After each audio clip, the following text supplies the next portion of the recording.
Hello વિદ્યાર્થી મિત્રો, આજે આપણે ધોરણ 7 ગુજરાતી પાઠ 13 સમરથલાલ સુરણવાળાનો સન્માન સમારંભ એ પાઠની સમજૂતી જોઈ રહ્યા છીએ. સૌપ્રથમ લેખકનો પરિચય મેળવીશું. મધુસૂદન પારેખ પ્રિયદર્શી એ આ પાઠના લેખક છે. મધુસૂદન પારેખ ગુજરાતના પ્રતિષ્ઠિત હાસ્ય લેખક છે. તેઓ અધ્યાપક તરીકે કાર્યરત હતા. હું શાણીને સકરાભાઈ, આપણે બધા, વિનોદાયન એમના હાસ્ય સંગ્રહો છે.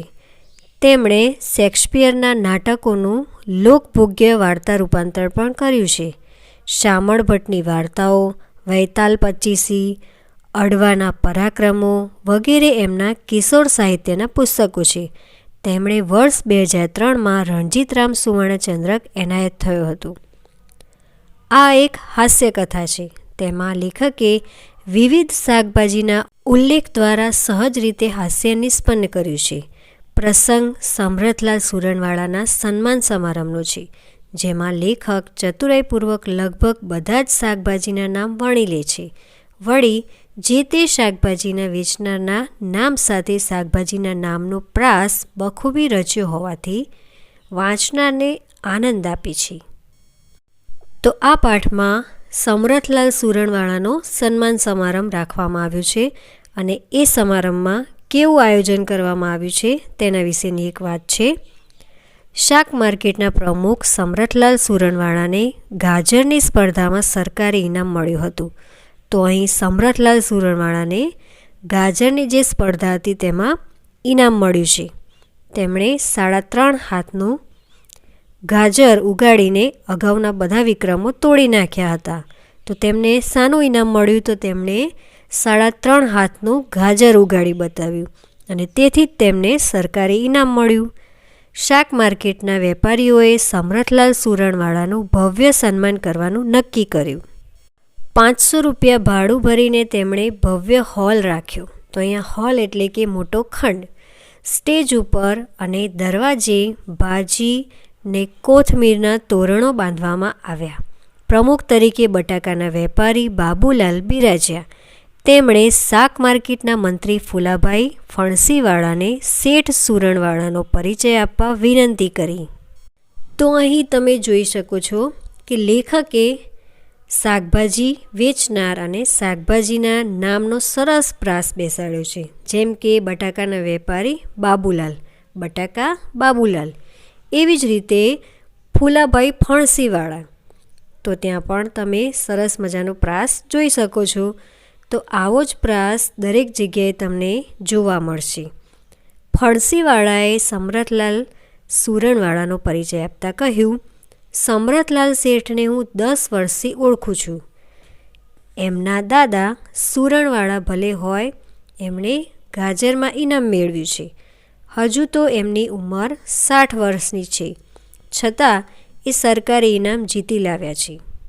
મારી તો ભગવાનને પ્રાર્થના છે કે એ હવે મૂળાની હરીફાઈમાં ઇનામ મેળવી લાવે.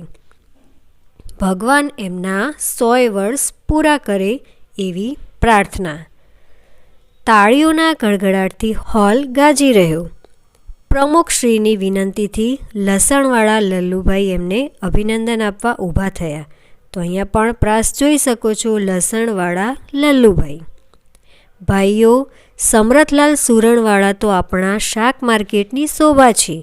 શાક સ્વાદિષ્ટ ને સુગંધીદાર બનાવવું હોય તો લસણ વિલા ચાલે નહીં. એમ શાક માર્કેટની પણ સુવાસિત કરવામાં શેઠ સમરથલાલ સુરણવાળાનો ફાળો છે.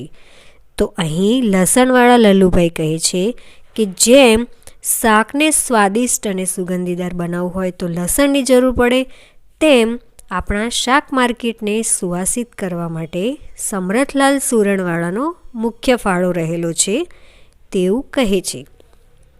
હું પ્રભુને પ્રાર્થના કરું છું કે સુરણવાળા શેઠની સુવાસ લસણની જેમ ચારેકોર ફેલાઈ જાય.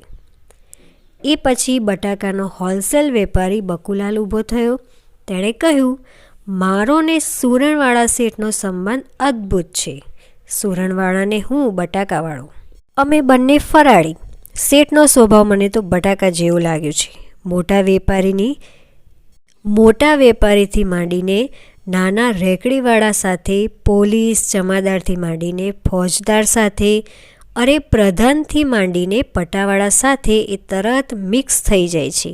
બટાકો જેમ રીંગણ સાથે, દૂધી સાથે, કારેલા, શક્કરિયા, અરે ટામેટાં ને વટાણા સાથે મિક્સ થઈ જાય છે, તેમ આપણા સુરણવાળા શેઠ પણ બટાકાની માફક મળતાવડા છે. અહીં બકુલાલ કહે છે કે સુરણવાળા શેઠ એ બટાકાની માફક મળતાવડા છે. જેમ બટાકું બધા જ શાકભાજીમાં ભળી જાય છે, તેમ શેઠ પણ નાના મોટા તમામની સાથે મળતાવડા સ્વભાવને કારણે ભળી જાય છે. બીજું મારે કહેવાનું કે જેમ બધા શાકમાં બટાકો બધાનો માનીતો છે, મહિલાઓને બટાકા ભાવે, પુરુષોને તો ભાવે જ ને, છોકરાઓ તો બટાકાનો સ્વાદ હોંશે હોંશે માણે. એ રીતે સુરણવાળા શેઠ પણ બધે બધાના માનીતા છે. કોથમીર વેચનારી બાઈને 5-10 રૂપિયાની ભીડ પડી હોય તોય તે શેઠ પાસે આવે. તો અહીં કોથમીર એટલે કે લીલા ધાણા.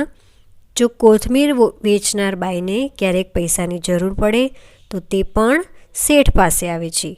માર્કેટના ઝાડુવાળાને લગ્ન માટે લોન જોઈતી હોય તોય સુરણવાળા તૈયાર જ હોય, અને કોઈ વેપારી નાણાં ભીડમાં ફસાયો હોય તોય સુરણવાળા તેને સહાય કરે. એટલે જ હું કહું છું કે જેમ બટાકો સૌને પ્રિય છે, તેમ આપણા સુરણવાળા શેઠ પણ બધામાં પ્રિય છે. આ વખતે તો તેમણે ગાજરમાં ઇનામ મેળવ્યું. હું સુરણવાળાને અપીલ કરું છું કે હવે 2 મણનો મોટો બટાકો ઉગાડીને તે બીજું ધરખમ ઇનામ જીતી લાવે. તો અહીં બકુલાલ કહે છે કે અહીં તેમણે 3.5 હાથનું ગાજર ઉગાડીને ઇનામ લીધું છે. હવે ભવિષ્યમાં તેઓ 2 મણનો મોટો બટાકો ઉગાડીને બીજું ઇનામ મેળવે તેવી તેમને આશા વ્યક્ત કરી. સભાજનોએ બકુભાઈની અપીલને તાળીઓથી વધાવી લીધી. ડુંગળીવાળા ડાયાભાઈ, જો અહીંયા ડુંગળીવાળા ડાયાભાઈ, તો અહીંયા પણ સરસ પ્રાસ બેસાડ્યો છે. ડુંગળીવાળા ડાયાભાઈ શેઠ બિરદાવતા કહે, સુરણવાળા શેઠને કોઈ ભલે લસણ સાથે સરખાવે, બકુભાઈ ભલે તેમને બટાકા જેવું કહે, પણ હું તો સમરથ શેઠને ડુંગળીના દડા સાથે જ સરખાવીશ. તો અહીંયા ડુંગળીવાળા ડાયાભાઈ કહે છે કે હું તો સમરથ શેઠને ડુંગળીના દડા સાથે સરખાવીશ. ડુંગળી એ ગરીબો માટે આશીર્વાદ છે. ડુંગળી વિના દુનિયા ડોલ થઈ જાય. ડુંગળીને તો કસ્તુરી કહેવામાં આવી છે. તો અહીં કસ્તુરી એક સુગંધિત પદાર્થ છે અને જે આપણને હરણ પાસેથી મળે છે. તો અહીંયા ડુંગળીને ગરીબોની કસ્તુરી કહી છે. તો ડુંગળીને તો કસ્તુરી કહેવામાં આવે છે. બટાકાને તો બાફોય પડે, ડુંગળી તો કાચીને કાચી ખાઈ શકાય. એનું કચુંબર થાય ને એના ભજીયા, અરે વાત કરતાંય મોઢામાં પાણી છૂટી જાય. આપણા સમરથ શેઠ પણ ડુંગળીના દડા જેવા છે. એમની શાખ કસ્તુરીની જેમ મહેકે છે. તો અહીંયા ડાહ્યાભાઈ કહે છે કે જેમ કસ્તુરી સરસ મજાની મહેકે છે, તેમ આપણા સમરથ શેઠની શાખ પણ કસ્તુરીની જેમ મહેકે છે. ડુંગળી જેમ ગરીબને ઘેર પણ જાય ને શેઠિયાને ઘેર પણ જાય, તેમ સમરથ શેઠ પણ ગરીબોની ઝૂંપડીમાં જાય છે અને મિલ માલિકોના બંગલે પણ જાય છે. એમને કશી વાતનું અભિમાન નથી. એ પણ ડુંગળીની જેમ અનેક ઉપયોગમાં આવે તેવા પરોપકારી છે. રેલ રાહતનું કામ હોય તોય એ પહેલાં. તો અહીં રેલ રાહત એટલે કે પૂર વખતે કરવામાં આવતું રાહત કાર્ય. તો એવા રાહત કાર્યમાં પણ સમરથ શેઠ સૌથી પહેલાં હોય છે. અને રામ રોટલા આપવામાં પણ એ મોખરે. હું તો કહું છું કે શેઠજી ડુંગળીની જેમ જ ગરીબ તવંગર સૌની સેવા કરતા રહેજો. કોથમીરવાળા કળસીભાઈ કહે. તો અહીંયા કોથમીરવાળા કોણ? કળસીભાઈ કહે છે, સાહેબ મને 2 મિનિટ બોલવાની રજા આપો. પ્રમુખે રજા આપી એટલે કોથમીરવાળા કળસીભાઈ સ્ટેજ પર ચડી આવ્યા અને કહેવા લાગ્યા, શાકભાજીવાળા વેજીટેબલ ભાઈઓ, શેઠ સમરથલાલ વેજીટેબલના વેપારી છે હું તો નોન વેજીટેબલ છું, કારણ શાક વેચતો નથી પણ આદુ મરચાંને કોથમીર વેચવાનો ધંધો કરું છું. તો અહીંયા કળસીભાઈ આદુ મરચાંને કોથમીર વેચે છે, તેથી તેઓ કહે છે કે હું તો નોન વેજીટેબલ છું, કારણ કે તેઓ આદુ મરચાં કોથમીર વેચે છે. જુદા જુદા વેજીટેબલ ભાઈઓએ તેમને બટાકાને ડુંગળી જેવા કહ્યા, પણ હું તો કહીશ કે બટાકા કે ડુંગળી કે કોઈ પણ શાક, દાળ કે કઢી બધા કોથમીર વિના કેવા ફિક્કા લાગે છે. કોથમીર ન વાપરે તે અક્કલનો ઓથમીર કહેવાય છે. સભામાં હસાહસ થઈ ગઈ. તો અહીંયા કળસીભાઈ કહે છે કે જે કોથમીર ના વાપરે તે અક્કલનો ઓથમીર. આ સાંભળી અને બધા હસવા લાગે છે. શાક બધા સારા, પણ મસાલો હોય તો જ શાક સ્વાદિષ્ટ બને છે.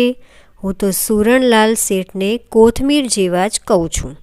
એ ભલે 60 વર્ષના થયા, પણ લીલી કોથમીરની જેમ તે હંમેશા તાજા ને તાજા દેખાય છે. અને કોઈ પણ કામ કરવા બધા ભલે ભેગા થાય, પણ શેઠ ના હોય તો કામ ફિક્કું પડી જાય. શેઠ કામ હાથ પર લે એટલે કામમાં મગમગાટ આવે. તો અહીંયા મગમગાટ એટલે કે મહેકવું, સુગંધ આવવી. બસ મારે તો આટલું જ કહેવાનું છે. શેઠ હંમેશા લીલાછમ કોથમીર જેવા રહે એવી ઈશ્વરને પ્રાર્થના કરું છું. સમરથલાલ સુરણવાળાએ સન્માનનો જવાબ આપતા કહ્યું, હું બટાકા જેવો છું કે શક્કરિયા જેવો કે ડુંગળી જેવો તેની મને તો કશી ખબર નથી. મારા ઘરમાંથી તો મને મરચાં જેવો કહે છે. હસાહસ અને તાળીઓ.